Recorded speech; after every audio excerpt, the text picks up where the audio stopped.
Olá pessoas, espero que estejam todos bem. Seguindo aqui com as nossas aulas de História Contemporânea, a gente chega no segundo vídeo da série sobre a Guerra Fria.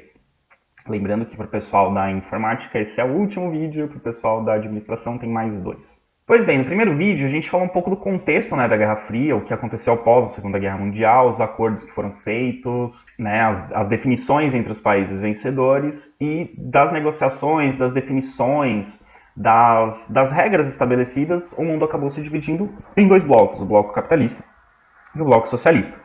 Isso não quer dizer que todos os países tiveram que aderir a um dos dois blocos. A gente teve também a formação de uma espécie de terceiro bloco, ou um não bloco, que foi a Conferência de Bandung, em que um grupo de países decidiu não se alinhar nem aos Estados Unidos, nem à União Soviética. Daí surgiu a expressão terceiro mundo. O primeiro mundo seria o capitalismo, o segundo mundo o socialismo, e o terceiro mundo, os países não alinhados, nem ao capitalismo no modelo norte-americano, nem ao socialismo no modelo soviético.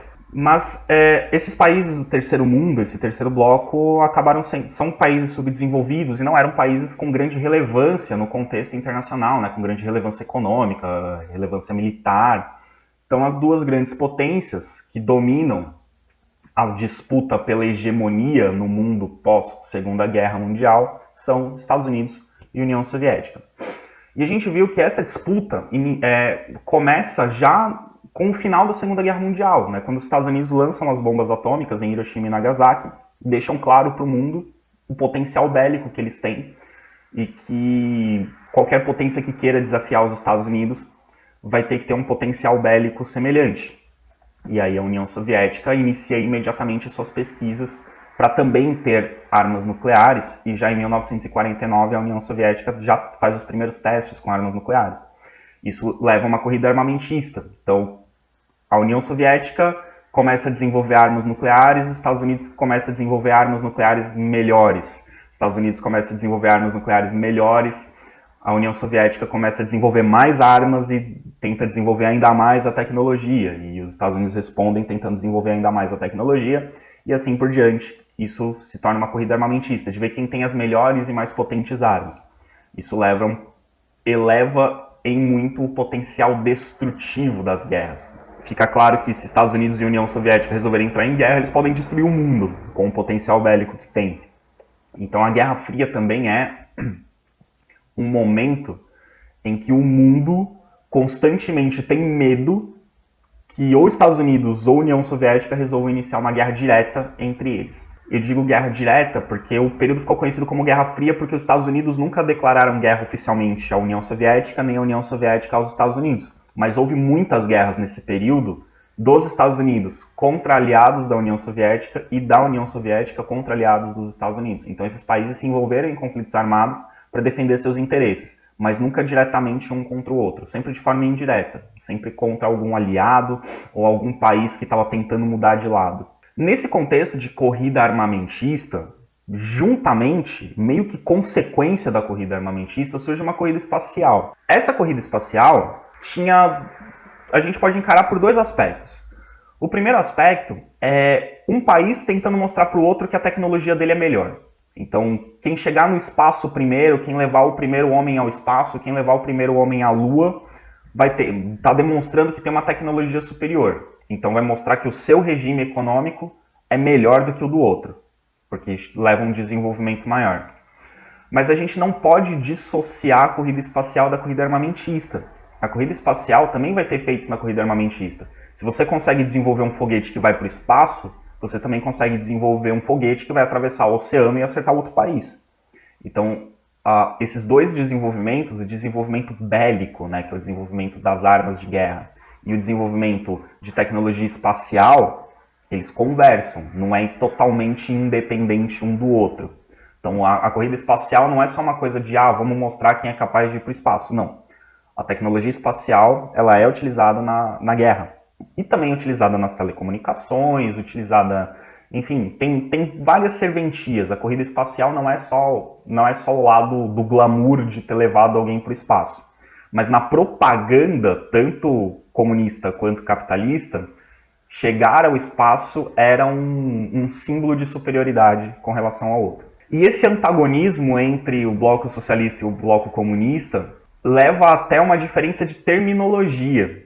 Esses viajantes do espaço, né, essas pessoas que são, né, escolhidas por seus países para ir ao espaço, como que chama? Na União Soviética, eles eram chamados de cosmonautas. E quem defendia o socialismo chamava essas pessoas de cosmonautas. Nos Estados Unidos, essas pessoas eram chamadas de astronautas. E quem defendia o capitalismo chamava de astronauta. Então você chamar a pessoa que vai para o espaço, que viaja no foguete, de cosmonauta, significa que você era comunista. Se você chamava de astronauta, significava que você era capitalista. Chega nesse ponto a rivalidade entre o mundo capitalista e o mundo socialista, de qual o nome certo que se dá a quem viaja para o espaço. Se cosmonauta ou se astronauta. Isso não tem relevância nenhuma para nós, mas assim, o nome, se chamar de cosmonauta, de astronauta, não tem diferença nenhuma. Mas o que é relevante para nós é perceber que a escolha do nome já era um debate político e ideológico. Chamar de cosmonauta mostra seu posicionamento ideológico, chamar de astronauta mostra seu posicionamento ideológico. Corrida espacial. Dá para dizer que se a gente pensar na corrida espacial como uma série de etapas, como se fosse um campeonato mundial de Fórmula 1, né, com várias corridas, as primeiras corridas a União Soviética ganhou, as primeiras etapas a União Soviética ganhou. Por quê? Em 1957, a União Soviética foi o primeiro país a lançar um satélite artificial. Satélites artificiais usados na comunicação, mas também podem ser usados na guerra, né, enfim, para mapeamento, para comunicação, podem ser usados para portar armas, enfim. Hoje em dia não existe nenhum satélite que porte armas, mas era uma possibilidade. Então, a União Soviética, em 1957, coloca no espaço, coloca em órbita o primeiro satélite artificial, o Sputnik 1. Então, o primeiro objeto lançado no espaço a ficar em órbita. A União Soviética foi a primeira que conseguiu. Vitória soviética sobre os Estados Unidos. E aí os Estados Unidos, com a sua agência espacial, a NASA, trabalhando duro para superar a União Soviética, para ganhar a próxima etapa. A próxima etapa seria colocar um ser vivo no espaço. E de novo foi a União Soviética que colocou o primeiro ser vivo. Colocaram num foguete a cadela Laika, que vocês depois podem pesquisar na internet. A cadela Laika foi o primeiro ser vivo a ir para o espaço. União Soviética 2-0. União Soviética continua na frente. Agora a NASA, nos Estados Unidos, trabalha para a próxima etapa, que é colocar o primeiro ser humano no espaço. Colocar o primeiro homem no espaço. E em 1961, quem coloca o primeiro homem no espaço foi a União Soviética. Em 1961, Yuri Gagarin, cosmonauta soviético, foi o primeiro homem a viajar no espaço na nave Vostok 1. Até então, dava a impressão de que a União Soviética estava ganhando de lavada essa corrida espacial. Porque em todas as etapas, colocar o primeiro satélite em órbita, colocar o primeiro ser vivo no espaço, colocar o primeiro ser humano no espaço. E tudo isso com sucesso. Yuri Gagarin foi para o espaço e voltou. Ele não morreu na viagem, não aconteceu nenhum problema. Ele foi, voltou e virou um herói nacional na União Soviética. Ele teve grande notoriedade, né, na União Soviética. E assim, não só na União Soviética, no mundo. Yuri Gagarin foi capa de revistas norte-americanas. Assim, então, teve um reconhecimento internacional. Não era visto apenas como um grande feito da União Soviética, mas como um grande feito da humanidade. Alcançar o espaço. Então a União Soviética está ali ganhando a corrida espacial. Nós colocamos o primeiro satélite, o primeiro ser vivo, o primeiro homem no espaço. Nossa tecnologia é superior. A tecnologia soviética, a tecnologia comunista é superior à tecnologia norte-americana, à tecnologia capitalista. Olha o que o regime soviético é capaz de fazer. Olha o que o regime comunista é capaz de fazer. Nós colocamos o homem no espaço. E aí a NASA continua trabalhando. E aí a NASA agora foca no projeto. Bom, já que eles não foram os primeiros a colocar satélite em órbita, não foram os primeiros a colocar um ser vivo no espaço, não foram os primeiros a colocar um ser humano no espaço, então vamos chegar na Lua. Então esse agora é o projeto. Chegar na Lua tem questões científicas, de exploração, de conhecer o sistema solar, né, de conhecer o processo de formação do sistema solar, conhecer o universo à nossa volta. Mas chegar na Lua era uma coisa muito mais simbólica do que qualquer outra coisa. Já que nós não fomos os primeiros em nada, vamos ser os primeiros a chegar na Lua. A União Soviética também tentou, tá? Também trabalharam, também fizeram pesquisas, também desenvolveram tecnologia com o objetivo de chegar na Lua, de colocar o primeiro homem na Lua. Se a União Soviética colocasse o primeiro homem na Lua, aí derrota total para os Estados Unidos. A corrida espacial estaria totalmente controlada pelo regime soviético. Mas a NASA, em 1969, com a nave Apollo 11, envia 3 astronautas para a Lua, dos quais apenas 2 desceram da nave. Eu fico pensando no terceiro, o cara que teve que ficar na nave, o cara que foi até a Lua, mas não pôde descer da nave. Ele teve que ficar, enfim, por questões técnicas, ele não pôde descer. Os caras que desceram foram o Neil Armstrong e o Edwin Aldrin Jr., que eu também fico imaginando a briga que os dois tiveram, para ver quem ia ser o primeiro. Porque o primeiro homem a pisar na Lua foi o Neil Armstrong, ele foi o primeiro que desceu da nave. Né? E que dizia a famosa frase, é um pequeno passo para o homem, mas um grande passo para a humanidade. Enfim, em 1969, Estados Unidos, com a nave Apollo 11, chegam à Lua e, o ato mais simbólico, fincam a bandeira dos Estados Unidos na Lua. O ato de ficar a bandeira era o ato dos colonizadores. Na época em que os espanhóis chegaram na América, quando eles entravam num território na América, eles fincavam a bandeira da Espanha para dizer que aquele território pertencia ao rei da Espanha. Os portugueses fincaram bandeira no Brasil para dizer que esse território pertencia a Portugal. Os colonizadores europeus, no neocolonialismo, fincavam a bandeira de seus países nesses territórios para dizer que eles pertenciam aos seus respectivos reinos ou repúblicas. Os Estados Unidos fincarem a bandeira na Lua é um ato muito forte, é um ato simbólico muito forte. Não quer dizer, né, os norte-americanos não vão dizer que a Lua pertenceu a eles, mas fincar a bandeira dos Estados Unidos na Lua significa que eles foram os primeiros. É como se dissessem, nós vencemos a corrida espacial.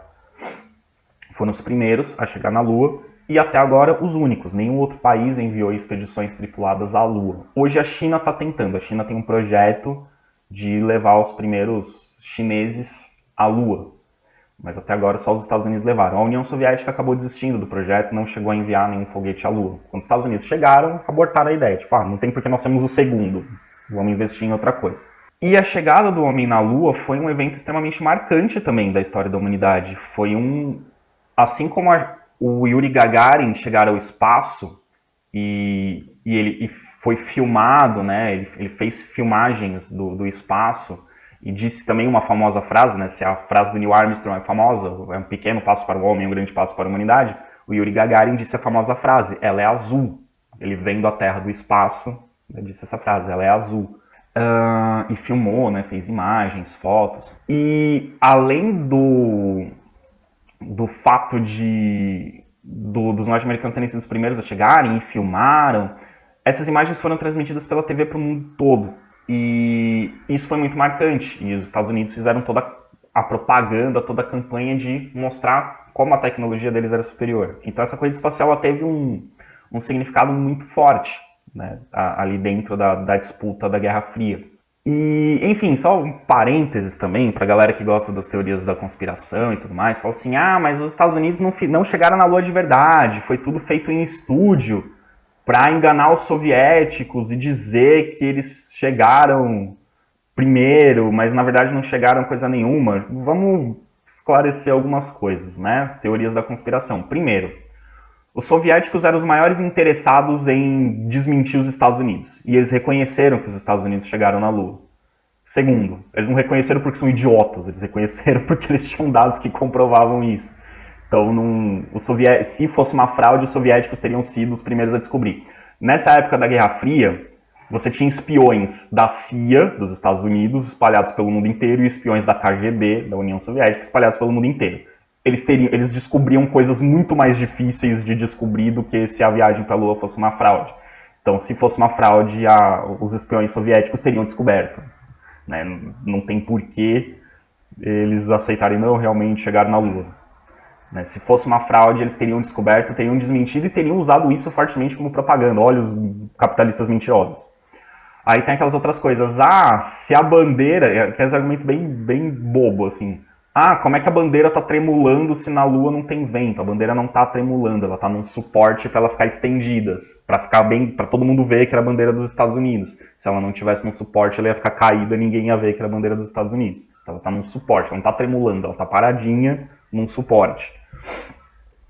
Enfim, todas as outras teorias da conspiração, enfim, não acreditem nelas. Porque não tem estrelas, por conta do foco, a câmera, né, a abertura de luz da câmera. Ou ele focava a Terra ou ele focava as estrelas, os dois não iam sair na imagem, enfim. Depois vocês pesquisem mais sobre como desmentir as teorias da conspiração. Mas sim, o homem chegou à Lua e não só uma vez. Depois dessa expedição de 1969, teve mais algumas expedições à Lua na década de 70.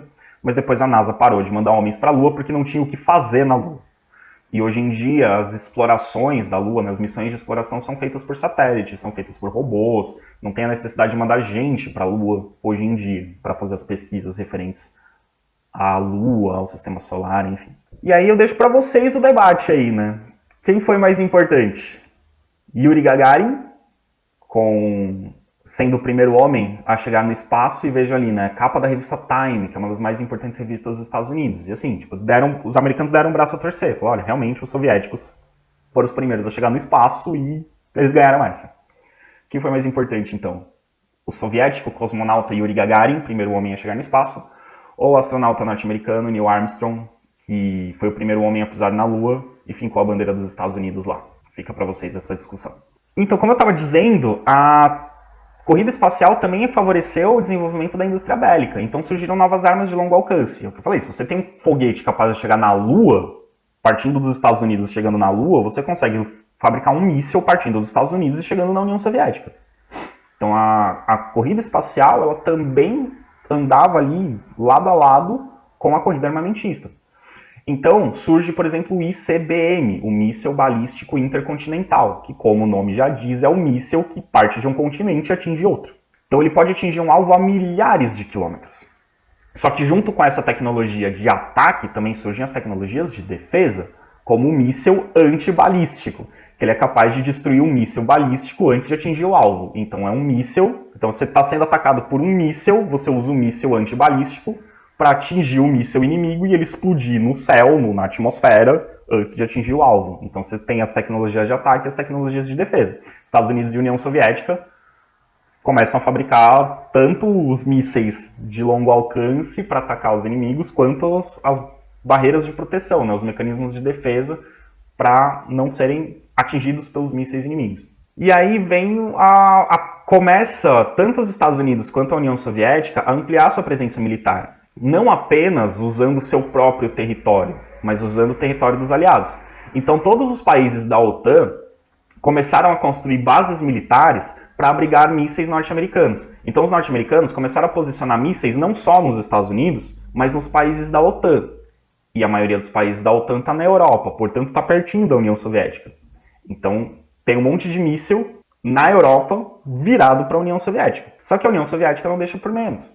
Então os países do Pacto de Varsóvia também constroem bases militares para abrigar mísseis soviéticos. E no vídeo sobre Revolução Cubana a gente vai falar disso melhor. O pessoal da informática não vai ver esse vídeo, por isso eu estou contando isso agora. Quando Cuba se torna aliada da União Soviética, quando Cuba se torna um país socialista e se torna aliado da União Soviética, um dos momentos mais tensos da história do século XX é quando a União Soviética resolve colocar um míssil nuclear em Cuba. Porque Cuba, se vocês olharem no mapa depois, Cuba é muito perto dos Estados Unidos.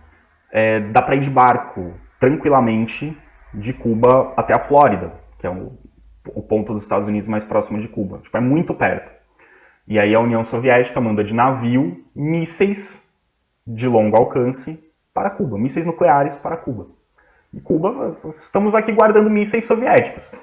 Isso foi uma forma da União Soviética meio que dar um sinal para os Estados Unidos. Falar, olha, a gente está preparado para atacar vocês de perto. Vocês estão posicionando um monte de míssil aqui na Europa? Eu vou posicionar mísseis na América também. Vou posicionar mísseis em Cuba. Isso causou um clima de tensão no mundo. Assim,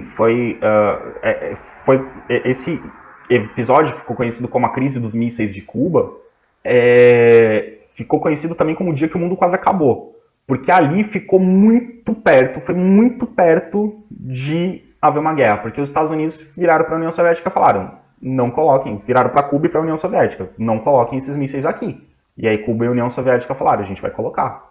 Os Estados Unidos falaram, se vocês colocarem a gente vai ter que tomar providências. E a União Soviética responde, que providências? E aí ficou um clima de tensão, e aí o presidente dos Estados Unidos na época, que era o Kennedy, e o presidente da União Soviética, que era o Nikita Khrushchev, tiveram que, assim, reuniões e reuniões e ligações telefônicas e reuniões presenciais e muita negociação e diplomata suando frio, negociando até que, ok, a Rússia falou, a União Soviética disse, nós vamos retirar os mísseis de Cuba, vamos levá-los de volta para a União Soviética. E aí o mundo inteiro fez ufa, porque chegou muito perto de uma guerra nuclear. Foi o momento em que se chegou mais perto de uma guerra nuclear durante a Guerra Fria. Então foi um momento assim muito tenso. Então assim, por isso que eu estou dizendo para vocês ao longo dos vídeos, a Guerra Fria não foi assim tão fria, teve momentos muito tensos, muito tensos. E aí, esse episódio dos mísseis em Cuba é um exemplo de como a gente tem, do que a gente pode chamar de um equilíbrio do medo. Você tinha novas bombas nucleares, capazes de uma destruição muito maior do que as bombas de Hiroshima e Nagasaki. Você tinha aviões supersônicos. Nesse momento são desenvolvidos aviões capazes de ultrapassar a velocidade do som, ou seja, que viajam a mais de 1.200 km por hora. São aviões extremamente rápidos, capazes de fazer viagens muito longas num espaço muito curto de tempo e que carregam armas. Você tem os submarinos nucleares. Os submarinos nucleares usam energia nuclear para funcionar e carregam mísseis de alto poder destrutivo. Então, você tinha no mundo, aí no período da Guerra Fria, principalmente a partir da década de 60, que é quando a tecnologia bélica fica muito tensa, e a crise dos mísseis em Cuba é na década de 60, você tem um clima de guerra mundial iminente. Então tá o mundo inteiro esperando uma terceira guerra mundial. Tá todo mundo esperando uma terceira guerra mundial. Você tá em clima de guerra. Mas essa guerra nunca acontece. Essa guerra nunca acontece de fato entre Estados Unidos e União Soviética. Nunca diretamente um contra o outro.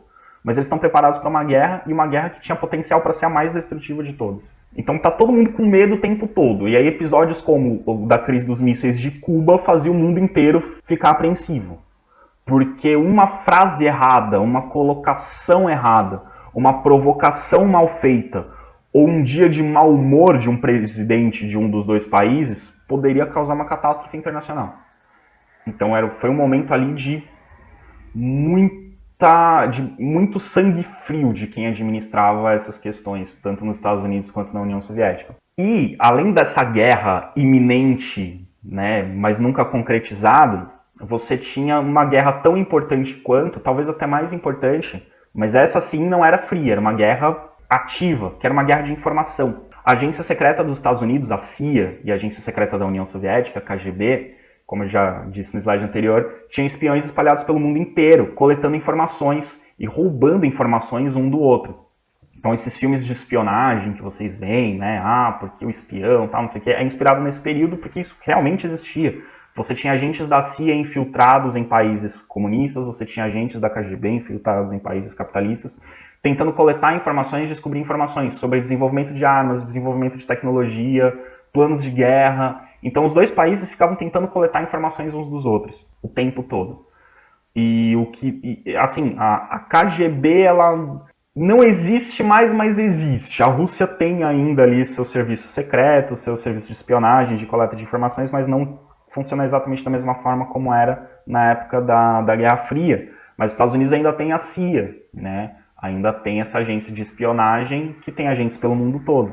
E assim, tanto a CIA quanto a KGB não era apenas a coisa da coleta de informações e de tentar derrotar o inimigo com informações, mas também tinha uma coisa assim, dos agentes da CIA trabalharem, por exemplo, plantando informações falsas para prejudicar um determinado grupo socialista.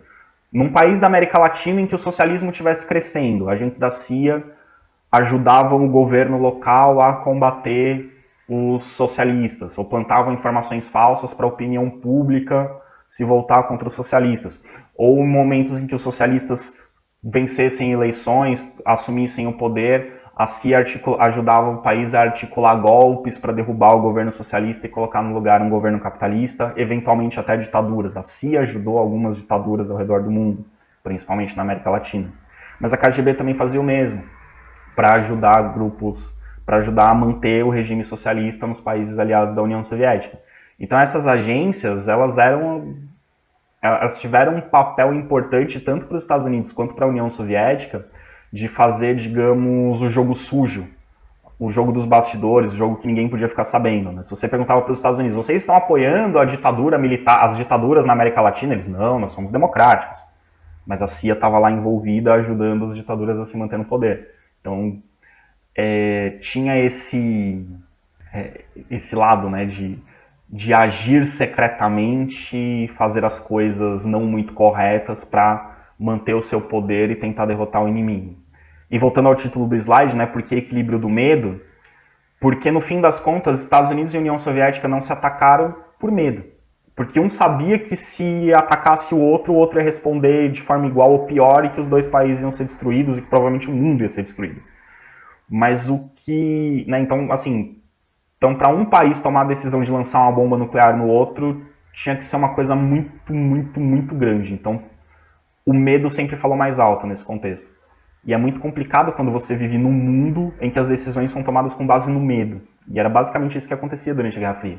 As decisões eram tomadas, em primeiro lugar, o medo. Do que você tem medo? É isso que vai pautar as suas decisões. Mas o que é mais perverso, talvez, o que é mais chocante, e que se a gente voltar a viver num contexto semelhante ao da Guerra Fria, de extrema polarização, eu não duvido que isso aconteça, é que se chegasse um momento em que ou os Estados Unidos ou a União Soviética começasse a mostrar uma superioridade muito grande em relação ao outro, havia o risco do outro pensar, é melhor morrer do que viver num mundo governado por eles. E aí iniciar uma guerra nuclear. Isso nunca chegou a acontecer, graças a Deus. Mas no clima de tensão e polarização que o mundo está voltando a ter nos dias de hoje, eu não duvidaria que algum líder mundial pensasse dessa forma. Eu prefiro morrer do que viver num mundo socialista, ou eu prefiro morrer do que viver num mundo capitalista. Por isso que os pensamentos extremistas são muito perigosos. Outro ponto interessante da Guerra Fria, e que é muito interessante da gente analisar, é o aspecto da propaganda. Eu vou analisar aqui com vocês algumas frases de propagandas que iam para o rádio, que iam para a TV, ou cartazes que eram colocados nas ruas, da propaganda capitalista anticomunista e da propaganda soviética anticapitalista. Vamos analisar ali do lado capitalista e vamos traçar uns paralelos. Vejam como é interessante, como um acusa o outro de ser tudo de ruim e se coloca como tudo de bom. Na propaganda capitalista, você via frases como: somos livres, podemos consumir o que quisermos e qualquer um pode enriquecer. Está subentendido que no regime soviético você consome, você não é livre, você faz o que o governo manda, você só consome o que o governo te dá, porque o governo, a economia é planificada, então o governo vai fornecendo para os trabalhadores aquilo que eles precisam para sobreviver. E no capitalismo já diz, e qualquer um pode enriquecer. No comunismo não, você não pode enriquecer, todo mundo é pobre igual. Então, olha, nós somos livres, podemos consumir o que quisermos e qualquer um pode enriquecer. A gente que vive num país capitalista, que não é exatamente um país desenvolvido, a gente sabe que não é bem assim. A gente é livre até certo ponto, porque nós temos várias limitações de ordem econômica que impedem a gente de fazer certas coisas que nós gostaríamos. Podemos consumir o que quisermos também não é bem assim, né, no mundo capitalista. Se eu não tenho dinheiro, eu não consumo. É limitado pelo meu poder aquisitivo. E qualquer um pode enriquecer. A gente sabe que também não é bem assim. Você tem uma série de limitações a empregos, a possibilidades de negócio que não é todo mundo que consegue. Algumas pessoas conseguem, não é todo mundo que quer, que pode. Mas a propaganda capitalista diz isso. Somos livres, podemos consumir o que quisermos, podemos enriquecer, basta que a gente trabalhe. E aí eles colocam, né? No comunismo ninguém é livre, todos são controlados pelo Estado.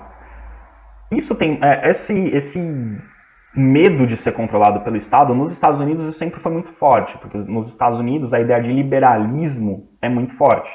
A gente viu nas aulas de independência dos Estados Unidos, o pessoal da administração que teve essa aula, nas aulas de iluminismo, etc., que os Estados Unidos são um país mais liberal que tem no mundo. São um país que leva mais ao pé da letra a ideia de liberalismo. Então, nos Estados Unidos é comum a aversão ao Estado. Sempre que o Estado toma uma ação, sempre que o Estado tenta controlar algo, as pessoas têm uma aversão, elas não gostam. E esse pensamento tem se tornado cada vez mais forte no Brasil, né? Muitos brasileiros têm defendido esse liberalismo mais exacerbado. O próprio presidente Bolsonaro incorporou isso no seu discurso. Apesar dele não concordar totalmente com essa ideia, ele incorporou isso no seu discurso e colocou um ministro da Economia que 100% pensa isso, de ter aversão ao Estado. O Estado tem que interferir o mínimo possível na economia. E na propaganda anticomunista, isso era colocado como o grande defeito da União Soviética. A União Soviética era o oposto do liberalismo, porque se no liberalismo mais radical, o liberalismo raiz ali do Adam Smith, tem que ser Estado mínimo, na União Soviética é o Estado controlador. Então, olha, na União Soviética o Estado domina tudo, então o Estado aqui não domina nada. A gente é o oposto disso. E aí, isso, numa retórica de liberalismo versus comunismo, sempre que alguém fala assim, vamos aumentar a participação do Estado, o liberal vira para a pessoa e fala, comunista. Que é mais ou menos o que tem acontecido no Brasil ultimamente. Sempre que alguém fala assim, olha gente, e se a gente ampliasse o investimento estatal em tal setor, é comunista. E não é bem assim, né? A gente viu ali nas aulas de Primeira Guerra Mundial, né, que teve aliás, da crise de 29, que às vezes você pode ter algumas medidas de maior participação do Estado sem deixar de ser capitalista. Mas enfim, vamos para a propaganda soviética. Se os capitalistas acusam os soviéticos de não serem livres, de não deixarem as pessoas tomarem suas próprias decisões, a União Soviética responde à altura. No capitalismo há desigualdade social, desemprego e a maioria das pessoas são pobres. Não está errado. No capitalismo há desigualdade social. A União Soviética, todo mundo é igual. Pelo menos teoricamente, né? Porque, claro que quem está no partido forma uma elite, quem está no Partido Comunista forma uma elite e tem uma situação de vida melhor que o resto da população. Mas, a princípio, teoricamente, no socialismo todo mundo é igual. Então não tem desigualdade. No socialismo não tem desemprego, porque a economia é planejada para todo mundo ter emprego, para todo mundo trabalhar. Todo mundo trabalha, todo mundo ganha bem? Não, mas todo mundo trabalha, não tem desemprego. E a maioria das pessoas são pobres. No capitalismo isso é verdade. A renda, no sistema capitalista, em geral, você tem concentração de renda. E no capitalismo você tem os donos dos meios de produção e os trabalhadores. Os donos do meio de produção são mais ricos, os trabalhadores são mais pobres, e os trabalhadores são a maioria. Não está errada a propaganda soviética, mas isso não quer dizer que o regime soviético necessariamente é melhor, porque você é pobre em relação a alguém rico. Na União Soviética todo mundo é pobre igual, então, como não tem rico, dá a impressão que ninguém é pobre, mas enfim. Aí a União Soviética coloca também, e isso é muito interessante, como eles atacam os aspectos morais do capitalismo. E isso é muito interessante porque as pessoas costumam associar o pensamento de esquerda a um pensamento progressista, liberal. A esquerda defende legalização das drogas, a esquerda defende aborto. Não necessariamente. Ser de esquerda não tem nada a ver com isso. Ser a favor da liberação das drogas, ser a favor do aborto, coisas do tipo, significa você ser progressista. E você ser contra significa você ser conservador. E você pode ser de esquerda e conservador. O governo soviético era de esquerda e conservador. Então, eles criticavam nos Estados Unidos a degradação moral da sociedade americana, da sociedade capitalista. Então eles diziam, a sociedade capitalista é decadente e imoral, cheia de pornografia, prostituição, drogas, etc. Porque na União Soviética, sim, eles combatiam a pornografia, combatiam a prostituição, combatiam as drogas. Na União Soviética isso não se tolerava. Aliás, parênteses, na União Soviética eles perseguiam homossexuais. A homossexualidade não era bem vista dentro da União Soviética. Então tem gente que associa também, ser de esquerda é ser a favor do casamento homossexual. Não. Na União Soviética eles eram de extrema esquerda e perseguiam homossexuais. Em Cuba eram de extrema esquerda e perseguiam homossexuais. Hoje essa concepção mudou, mas na década de 60, quando aconteceu a Revolução Cubana, eles perseguiam os homossexuais. Eles eram presos, era crime ser homossexual. Então, de novo, não tem a ver com ser esquerda ou direita, tem a ver com ser progressista ou conservador. E aí, de novo, propaganda soviética. Não deixa de ter razão. No comunismo, todos têm emprego, saúde, educação e moradia. Portanto, ninguém é pobre. Que aí vem a diferença do contexto de pobreza, que eu estava dizendo, o conceito de pobreza. No capitalismo, você é pobre em relação a quem é rico. Se você é pobre, você tem menos acesso à saúde, educação e moradia. Quem é rico tem mais acesso à saúde, educação e moradia. No comunismo, todo mundo tem emprego, todo mundo tem saúde, educação e moradia. Eventualmente, tem até saúde, educação e moradia bons. E para o soviético, para o comunista, se você tem se você tem emprego, saúde, educação e moradia, você não é pobre. Ok, o capitalista vai falar, também não é rico, mas o soviético vai falar, mas também não é pobre. Ok? Então, não deixa de estar errado, mas tem os argumentos do capitalismo também. Tá, você tem saúde, educação e moradia, mas de repente você poderia ter saúde, educação e moradia melhores. E aí o soviético vai falar, tá, mas você está dizendo que pode ter melhor, só que alguns têm melhores e outros não têm. E aí fica essa briga entre a ideologia capitalista e a ideologia comunista. E aí a gente tem alguns cartazes, né, da Guerra Fria. Ali do lado esquerdo a gente tem o cartaz anticomunista, representando ali o Stalin, usando a estrela símbolo do comunismo para matar uma pessoa. E aí eles colocam ali embaixo, né, o título, né, comunistas buscam mais escravos. Então, ali, a estrela vermelha sobre a Ásia, né? Que os comunistas estão tentando ampliar o seu poder para conseguir mais escravos. Porque eles viam isso, né? O regime comunista como um regime que escraviza o trabalhador, que o trabalhador se torna um escravo do Estado. E aí, do outro lado, a gente tem a propaganda anticapitalista. Do lado esquerdo, você tem ali a União Soviética se desenvolvendo, construindo coisas, né? Uma pessoa ali com uma roupa mais urbana, outra com uma roupa mais tradicional russa, sorridentes, né, olhando para frente, buscando o desenvolvimento soviético, e do lado direito, guerra, destruição, morte. Tipo, o mundo capitalista é o mundo da violência, é o mundo da destruição, enquanto o mundo socialista é o mundo do progresso, é o mundo do trabalho, é o mundo que todo mundo tem acesso às condições mínimas de saúde, moradia, educação. Então é muito interessante como um constrói a imagem do outro como sendo tudo de ruim. Enfim, e aí para concluir, né, aquela coisa que eu vim dizendo para vocês ao longo dos 2 vídeos, que a Guerra Fria não foi assim tão fria. Os Estados Unidos usaram força militar para manter o controle sobre suas áreas de influência e ampliá-las, mesma coisa a União Soviética.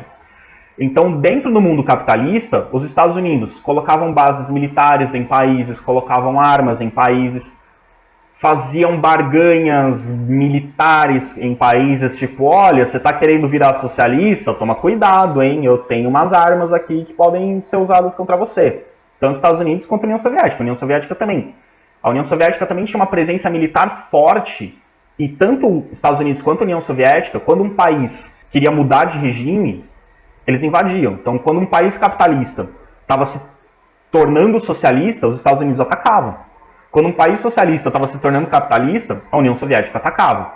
Por isso que ela não foi tão fria. Os Estados Unidos não atacou diretamente a União Soviética e vice-versa. Mas os Estados Unidos agiam militarmente para manter o capitalismo e a União Soviética agia militarmente para manter o socialismo. Então, onde grupos comunistas ameaçaram tomar o poder, os Estados Unidos invadiram e mudaram regimes políticos, apoiaram ditaduras quando era o caso, enfim, apoiaram golpes. E isso aconteceu em países como a Grécia, em 1947. A Grécia quase teve uma revolução socialista, os Estados Unidos não deixaram, invadiram. A Guatemala, em 1954, a mesma coisa. O Irã, em 1955, a Jordânia, em 1957, Líbano, em 1958, República Dominicana, em 1965, e a Indochina, entre 1953 e 1973. A Indochina é um caso especial, porque a Indochina é o Vietnã.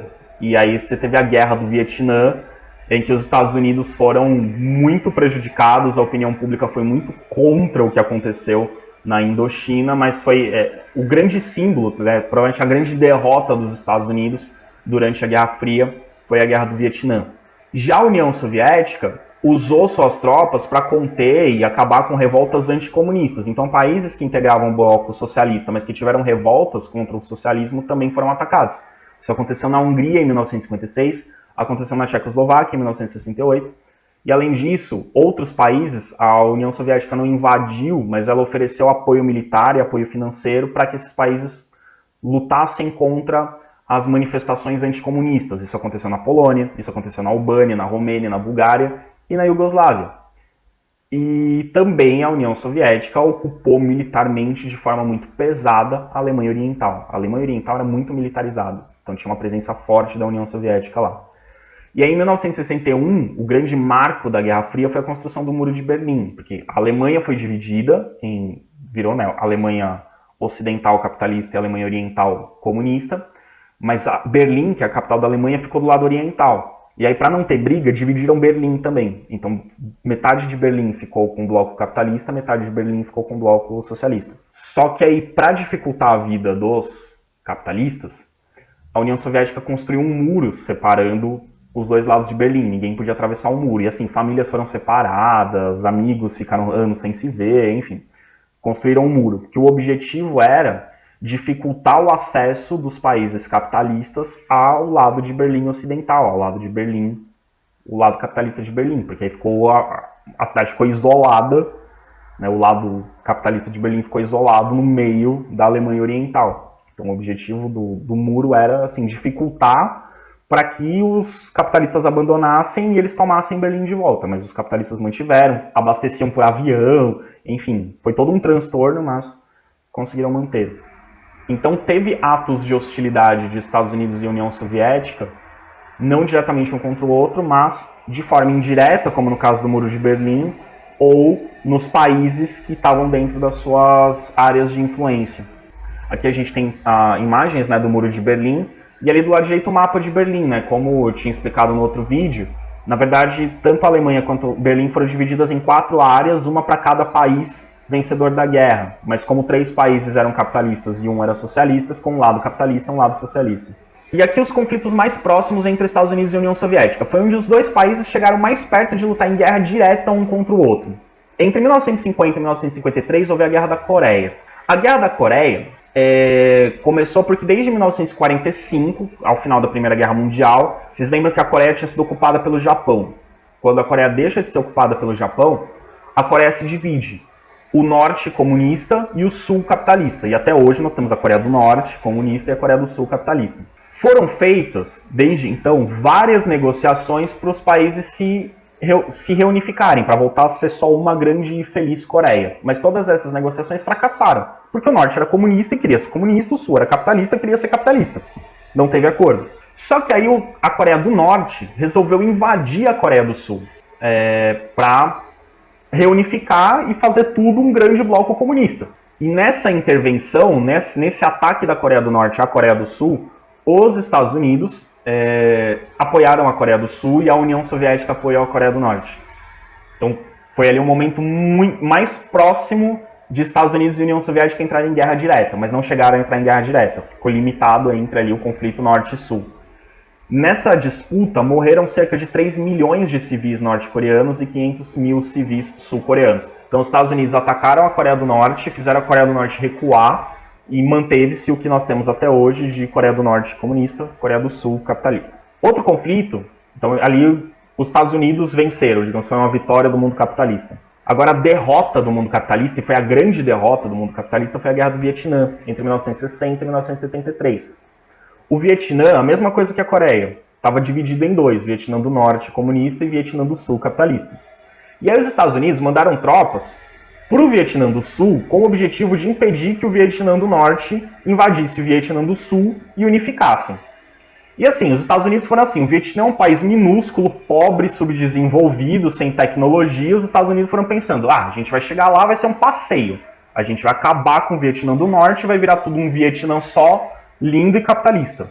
A guerra durou 13 anos e terminou com uma derrota vergonhosa dos Estados Unidos. Estados Unidos, grande potência mundial, capaz de mandar o homem à lua, capaz de construir armas nucleares, perdeu para os vietnamitas, que eram chamados pelos soldados americanos de Vietcongs. Kong fazendo referência ao macaco. Então, assim, eles chamavam os vietnamitas de macaco, tipo animal, os caras que vivem na floresta, primitivos, selvagem. Porém, pois bem, os primitivos selvagens derrotaram os Estados Unidos. Então, o Vietnã do Norte, comunista, unificou o Vietnã e o Vietnã inteiro virou um grande, único e feliz Vietnã comunista, o oposto do que os Estados Unidos queriam. Então, de todas as derrotas que os Estados Unidos tiveram na Guerra Fria, essa foi a maior. E ela foi muito forte, muito impactante, primeiro, porque os Estados Unidos, no final da guerra, começaram a apelar a usar armas químicas que eram proibidas, usar arma de destruição em massa, usar estratégias assim, começaram a cometer vários crimes de guerra e a opinião pública norte-americana começou a ser contra. Os soldados norte-americanos que voltavam do Vietnã voltavam traumatizados e voltavam com um discurso contra a guerra. E nos Estados Unidos começa a ganhar cada vez mais força o discurso contra a guerra. O próprio regime capitalista dentro dos Estados Unidos começa a ser questionado por causa da guerra do Vietnã. Então, foi uma derrota muito grande, não só militar, porque foi humilhante para os Estados Unidos perder para o Vietnã, como foi também uma derrota ideológica, porque a guerra do Vietnã dava a entender para a opinião pública que o capitalismo era um regime sem escrúpulos, um regime cruel, um regime que estava disposto a destruir os inimigos.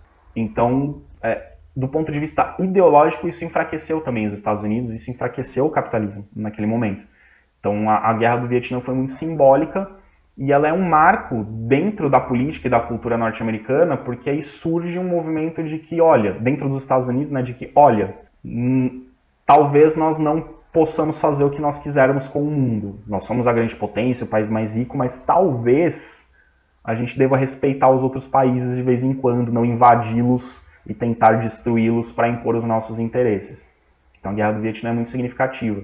E eu recomendo que vocês deem uma pesquisada, uma aprofundada nesse tema da Guerra do Vietnã. Tem muitos filmes, né? É um fato muito marcante na história dos Estados Unidos, por isso tem muitos filmes sobre a Guerra do Vietnã, muitos documentários, então deem uma procurada para vocês aprofundarem um pouco sobre esse tema. Aqui a gente tem essa foto, né, de um ataque norte-americano ao Vietnã. Essa foto é muito famosa, né, porque é um bombardeio a um vilarejo. E essa foto ficou conhecida por conta dessas 3 crianças, uma delas nua, fugindo, né, do bombardeio. E essa foto viajou o mundo, né, como o símbolo da crueldade dos Estados Unidos no Vietnã. Tipo, olha, eles tacam bomba em criancinhas. Né? Então essa foto virou um símbolo, né, e ela foi muito utilizada para colocar a opinião pública contra a guerra do Vietnã, até que em 1973 os Estados Unidos decidiram retirar as tropas do Vietnã, desistindo da guerra. Tipo, oficialmente os Estados Unidos não perderam, eles só desistiram, deixaram para lá. Mas sim, os Estados Unidos foram derrotados porque, enfim, não conseguiram avançar e perderam muitas tropas, muitos recursos, muitos homens morreram, muitos homens voltaram com membros amputados e o comunismo venceu no Vietnã. Né? Os Estados Unidos foram derrotados nessa guerra. Então, nesse contexto, a gente coloca aí algumas contradições da Guerra Fria, né? Contradições que se colocam. Nem todos os países capitalistas eram democráticos e vice-versa. Então, nem todo país democrático era capitalista, nem todo país capitalista era democrático. Apesar dos Estados Unidos terem um discurso de defesa da democracia, eles apoiaram algumas ditaduras. Os Estados Unidos fizeram, por exemplo, alianças com a Arábia Saudita, que até hoje é uma monarquia absolutista, não tem nada de democrático. E fizeram alianças com ditaduras como Portugal, que teve uma ditadura entre 1933 e 1968.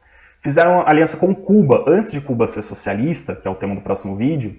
Cuba era uma ditadura de direita, uma ditadura capitalista, entre 1952 e 1959. E a Nicarágua também teve uma grande ditadura de 36 a 78.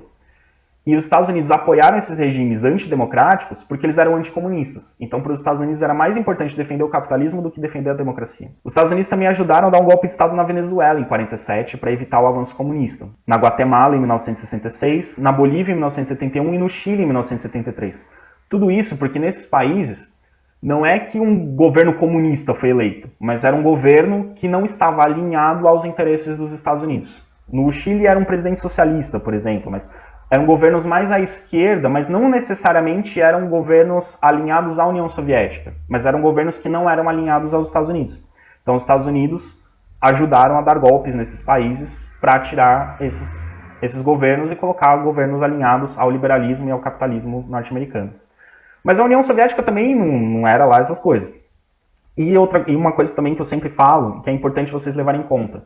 Não é porque um país era socialista que ele era aliado da União Soviética nesse contexto. A União Soviética não tinha apoio de países comunistas, como a Iugoslávia. A Iugoslávia era governada por um dos grandes ditadores sanguinários do século XX, o Josip Tito.